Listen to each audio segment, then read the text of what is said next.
Salam dostlar, salamlayıram hər birinizi. Dünəndən bəri Instagram, WhatsApp, bütün sosial şəbəkələrdən hamı mənə qadağan olmuş, efirə qadağası olan müğənnilərin siyahısını atırlar ki, burada mən də varam. Manşet az paylaşmışdı. Siyahı nə dərəcədə düzgündür bilmirəm.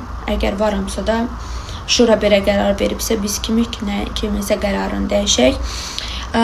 Efirlərə ümumiyyətcə bu lazım idi, təmizlənmə. Çünki efirlər həqiqətən artıq çox əndazədən çıxmışdı.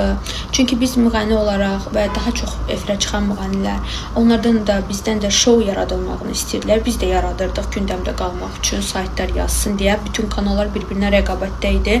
Aparıcılar bir-birinə rəqabətdə idi. Məsələn, səhər eyni saatda olan müğənnilər və aparıcılar hamı bir-birindən, yəni rəqabətdə idi də, görək bu verilişdən sonra neçə reytinq verdi, veriliş nə bilinə. Buna görə də şoular yaradılırdı. Bunu heç kim dana da bilməz. Bunun da qurbanları mən deyərəm elə müğənnilər oldu. Bu şouları yaradanlar yaratdı, müğənnilər də icra elədi və qurban sonda müğənnilər oldu.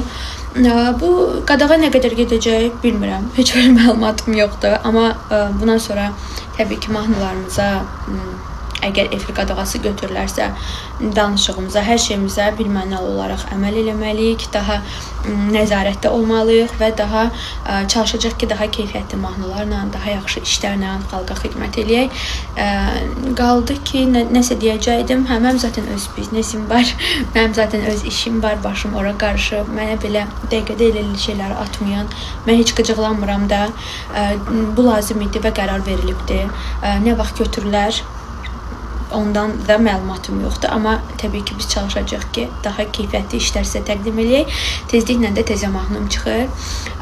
Artıq çox az bir müddətə aranjmanlar gedir.